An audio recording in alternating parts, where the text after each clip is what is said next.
Hello student, welcome to my channel. आज हम देखेंगे electrical properties of insulator. Means insulator की जो इलेक्ट्रिकल प्रॉपर्टीज़ हैं वो क्या होती हैं।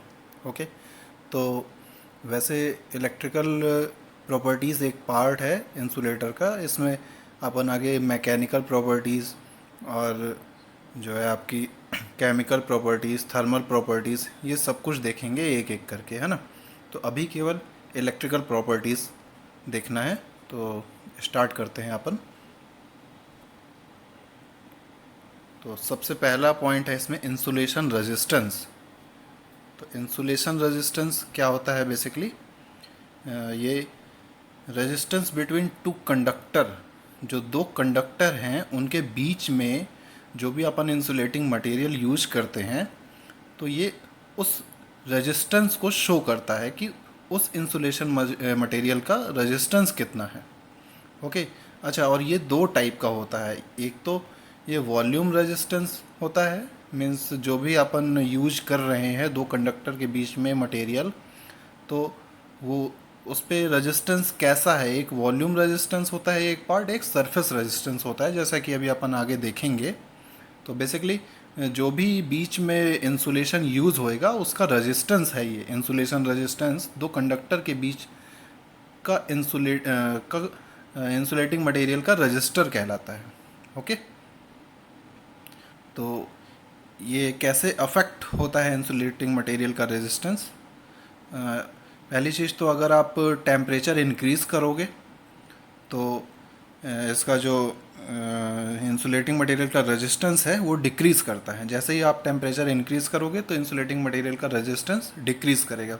जैसे कि अगर इंडियन रबर की बात की जाए, तो अगर आप 15 डिग्री सेल्सियस उसका टेम्परेचर इंक्रीज़ करोगे तो उसका रेजिस्टेंस हाफ हो जाएगा। ओके,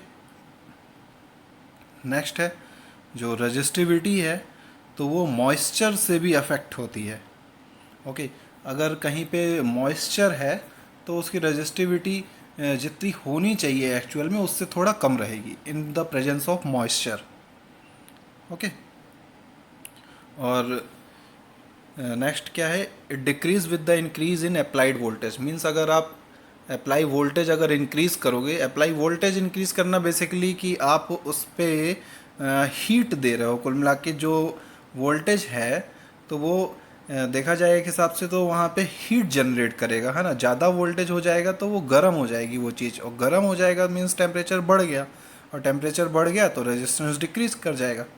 तो ये वही चीज़ है। ओके, तो देखते हैं ये एक्चुअली दो पार्ट हैं जो इसके, वॉल्यूम रेजिस्टेंस और सरफेस रेजिस्टेंस। तो इसको देखते हैं नेक्स्ट। तो ये है नेक्स्ट रेजिस्टिविटी। ओके, तो रेजिस्टिविटी जो है वो आपकी दो टाइप से मेज़र होती है, वॉल्यूम रेजिस्टिविटी और सरफेस रेजिस्टिविटी। तो नेक्स्ट है अपना ये वॉल्यूम रेजिस्टिविटी। जो वॉल्यूम रेजिस्टिविटी है वो क्या कहती है कि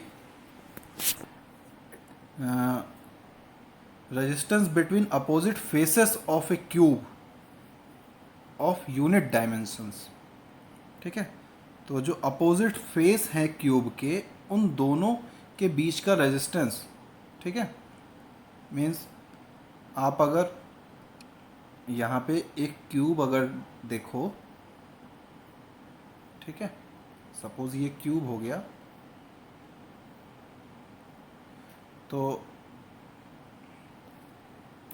उसका अगर ये वाला पोर्शन और ये वाला पोर्शन जो अपोजिट फेस हैं, है ना, अगर इन दोनों के बीच का जो भी अपना रेजिस्टेंस होगा तो ये आपका वॉल्यूम रेजिस्टेंस कहलाएगा। ठीक है, वॉल्यूम रेजिस्टिविटी इसी को बोलते हैं अपोजिट फेसेस में। और यूनिट डायमेंशन मतलब कि ये 1 सेंटीमीटर है, ये भी 1 सेंटीमीटर, मीन्स सब कुछ जितने भी साइड्स हैं उनका जो मेजरमेंट होगा वो 1 सेंटीमीटर होगा। ओके, तो ये यूनिट डायमेंशन हुआ। 1 सेंटीमीटर या 1 mm जो भी हो, बेसिकली यूनिट हो, 1 हो। ओके,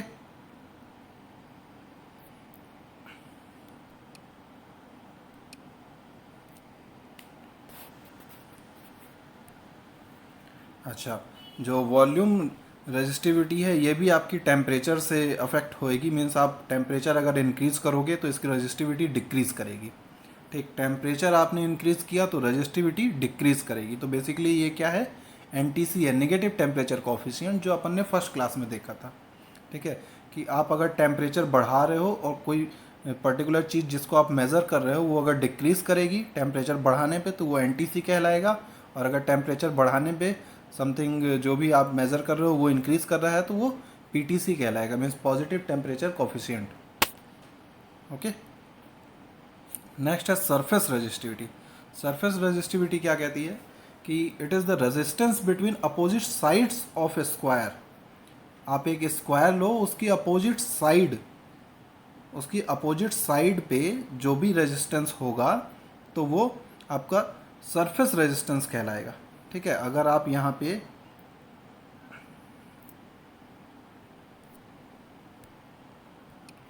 ये एक सरफेस आपने ले लिया ये स्क्वायर का, तो यहाँ पे रेजिस्टेंस और यहाँ पे रेजिस्टेंस, ठीक है, अपोजिट साइड पे जो भी रेजिस्टेंस होगा तो ये इसकी सरफेस रेजिस्टिविटी हो कहलाएगी।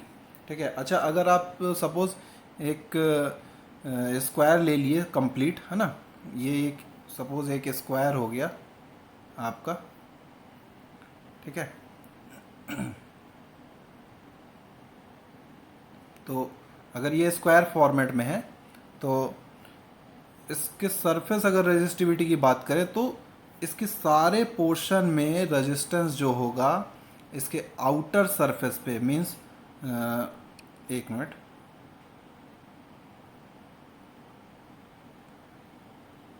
ठीक है, ये आउटर सरफेस की बात करें तो मीन्स यहाँ पे और ये नीचे पे, है ना, ये अपोजिट फेसेस कहलाएंगे। तो आउटर सरफेस पे अगर बात करें तो जितने भी यहाँ पे आउटर सरफेस हैं इन सब पे जो रेजिस्टिविटी है तो वो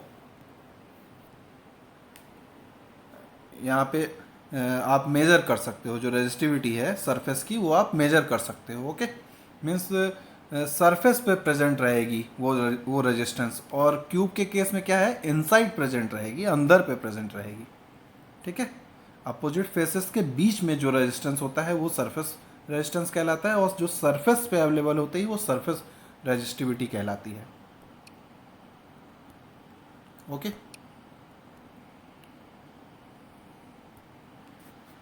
अच्छा, तो ये जो सरफेस रेजिस्टिविटी है ये क्या है, is independent of size of square provided this the surface resistivity is uniform over all the whole surface, means सारे सरफेस पे जो रेजिस्टिविटी है वो यूनिफॉर्म रहेगी। ठीक है, एक जैसी रहेगी पूरे सरफेस पे, आगे पीछे ऊपर नीचे कहीं पे भी आप मेज़र करोगे वो यूनिफॉर्म रहेगी। ठीक है, और इसको कैसे मेज़र करते हैं, ओम पर सेंटीमीटर, मेगा ओम पर सेंटीमीटर स्क्वायर, और उसको mega ohm centimetre volume resistivity को। ठीक है, ये जो है आपकी तो मेगा ओम पर सेंटीमीटर स्क्वायर, ये सरफेस रेजिस्टिविटी ऐसे मेज़र करते हैं। और जो आपकी वॉल्यूम रेजिस्टिविटी है तो वो आपकी यहाँ पे जैसे लिखा है मेगा ओम सेंटीमीटर। ओके, तो ये आपकी वॉल्यूम रेजिस्टिविटी की यूनिट हो जाएगी।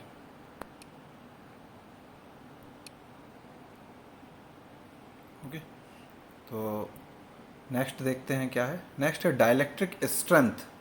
तो डाइलेक्ट्रिक स्ट्रेंथ क्या होती है, if the voltage across N insulating material is increased slowly the way in which the current increase depends on nature and condition of the material.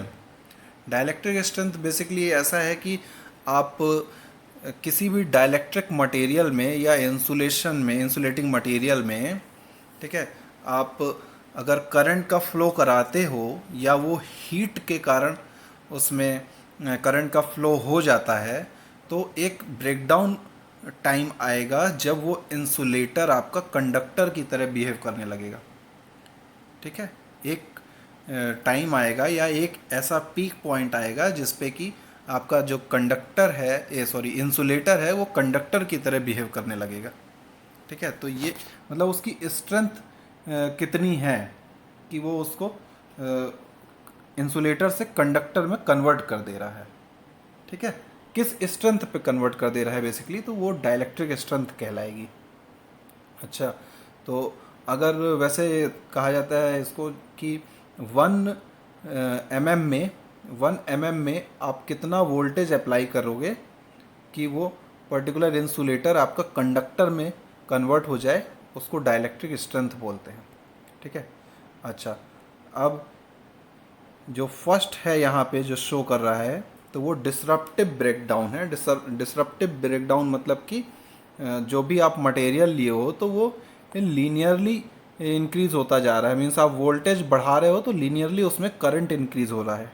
और थर्मल ब्रेकडाउन मतलब कि आप उस पर वोल्टेज इंक्रीज किए तो सडन या शार्प इंक्रीज हुआ करंट का, मीन्स वो डायरेक्ट कंडक्टर में कन्वर्ट हो गया। तो ये डाइलेक्ट्रिक स्ट्रेंथ है, मतलब कि आप 1 mm इंसुलेटर को कंडक्टर में कन्वर्ट करने के लिए जितना भी वोल्टेज अप्लाई करोगे तो वो उसकी डाइलेक्ट्रिक स्ट्रेंथ कहलाएगी, जिस वोल्टेज पे वो कन्वर्ट हो जाएगा कंडक्टर में। ओके, नेक्स्ट है पावर फैक्टर। तो पावर फैक्टर क्या है कि power loss in the insulation. ठीक है, इसको क्या बोलते हैं, power loss in the insulation in form of heat. ठीक है, तो पावर लॉस किसी भी सर्किट पे हमेशा कम होना चाहिए, तो इसीलिए पावर जो लॉस है यहाँ पे तो शुड बी लो, इसको कम होना चाहिए, है ना। और ये टेम्परेचर के साथ वेरी करेगा। ठीक है, तो आप जैसे ही टेम्परेचर इंक्रीज करोगे इंसुलेटर में तो उसमें पावर जो लॉस होएगा तो वो ज़्यादा होएगा, ऑब्वियस सी बात है। वो गर्म हो जाएगा तो जो भी आप एनर्जी ट्रांसफ़र करना चाह रहे हो तो वो हीट के फॉर्म में बाहर निकल जाएगी, तो ये पावर लॉस कहलाएगा। ओके, नेक्स्ट है डाइलेक्ट्रिक कांस्टेंट मींस परमिटिविटी। तो परमिटिविटी बेसिकली क्या होती है कि आपकी इलेक्ट्रिक फ्लक्स डेंसिटी और इलेक्ट्रिक फोर्स इन दोनों का रेशियो होता है। ठीक है, जैसा कि यहाँ पे लिखा हुआ है कि it is the ratio of the electric flux density in the material to that produced in free space by same electric force. ठीक है, तो इसको ऐसे रिप्रेजेंट करते हैं कि epsilon is equal to D upon capital E. Okay, अच्छा, ये जो आपका परमिटिविटी है, ठीक है, तो हमेशा हाई होनी चाहिए।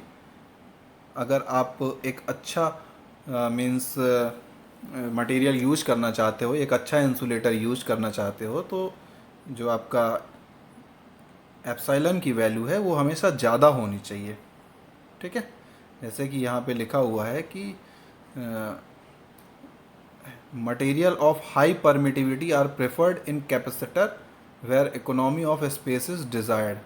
ठीक है, तो जो परमिटिविटी की वैल्यू है वो हमेशा हाई होनी चाहिए in case of best insulator. Okay, तो ये कुछ कांस्टेंट हैं कुछ मटेरियल के। ठीक है, और डाइलेक्ट्रिक स्ट्रेंथ की भी वैल्यू यहाँ पे शो की गई है। जैसे एयर के लिए डाइलेक्ट्रिक स्ट्रेंथ की बात करें तो वो 3 kV पर mm है।